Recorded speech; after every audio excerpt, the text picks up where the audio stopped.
left without much resistance. But we find that toxic relationships, where the behavior and the treatment is much quote unquote harsher, we find that a lot of times there's a hard time for those relationships to end. You'll see that like a woman might go back and forth with someone who's physically aggressive with her or verbally aggressive with her a lot longer than she might do that with someone who's much nicer and much kinder in his approach with her. So I don't know if there's any actual evidence to the idea that this quote unquote less harsh approach is more effective, but I do think that it sounds better. It sounds better. I think it's more culturally acceptable to say that. I think that if you're a decent human being, obviously the best advice that you would try to give is, catch more honeys with vinegar and to be more soft spoken and to watch your tone. But I really find that really only applies to men. I don't really think that women are told to the same degree that they need to police their tone or the voice that they're speaking with in the same way. And I don't and I think it's very rare that any tone that a woman uses is going to be considered harsh. It might be considered a little mean. It might be considered annoying, but I think it's very rare that I hear a woman expressing negative anything referred to as harsh. So those are my thoughts on it.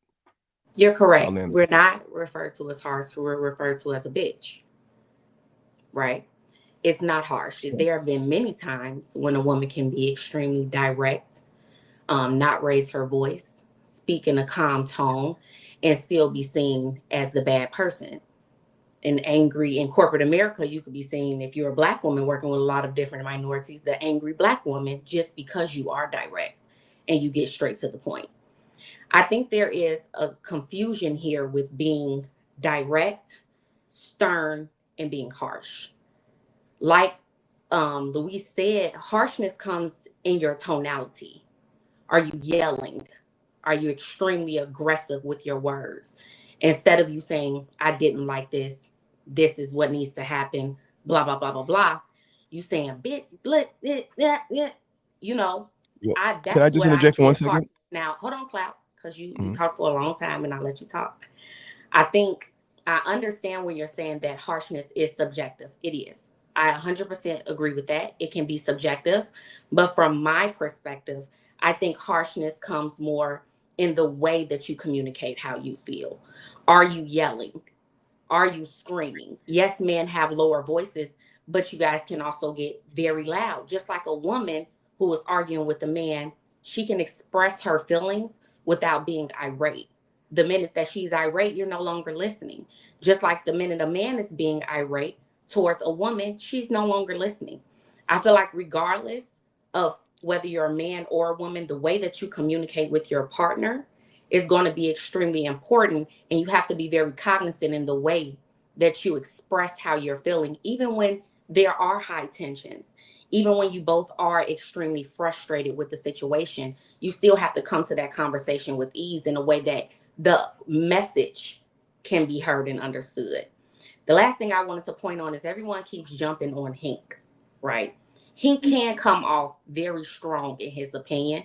When I first started this podcast with Hink, I was like, ooh, he's tough, but he's very consistent, which makes me realize that is just his personality. He is extremely blunt in how he feels about things. Now, when Darwin had that argument with, I think her name was Jazz that one time, he was harsh. He took low blows. He wanted to hurt her. Yes, he felt that he was going to discredit her argument, but in every other conversation, he has been calm, cool, and collected. The minute that your personality shifts and changes and you become more aggressive in your tone, meaning louder, disrespectful, low blows, that's when you become harsh.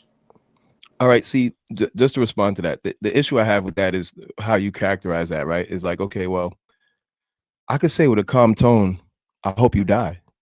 So you're saying it's about yelling and all of that. And I think it has nothing to do with that, because I could say in the calmest voice that I hope you die.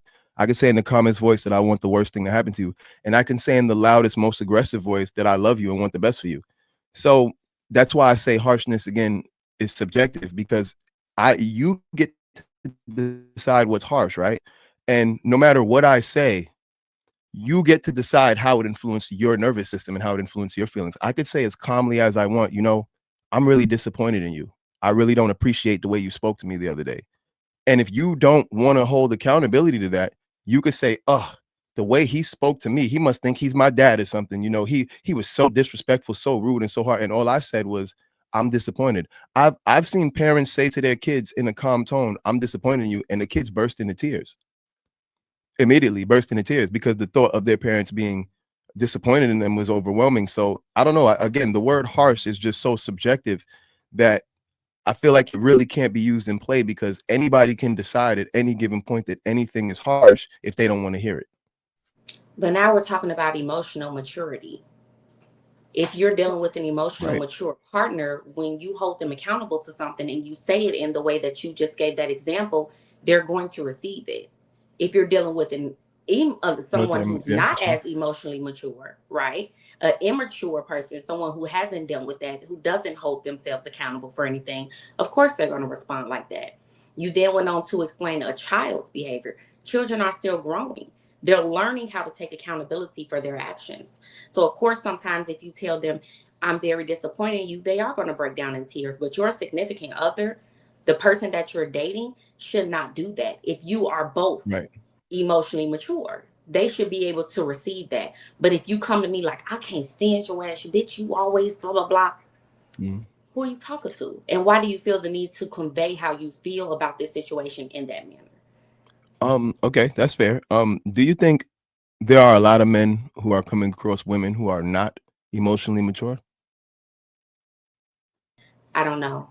I think I had this conversation before that I'm an emotionally mature person and I surround myself with emotionally mature women.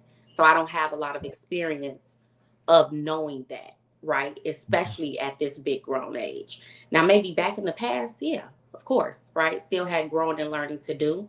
But I'm pretty sure there are men on here that say that they can testify to running into women that are like that. Just like there are women that run into men that are like that. It goes both ways. I think that most people, most women especially, that use emotionally mature, using that term, they're typically not emotionally mature. They're probably one of the most least emotionally mature people having the conversation. So those words for me, those hot words or trigger words or whatever you want to call it, when people use that, typically they're the least emotionally mature person that's bringing it up, and that's why they're mentioning it.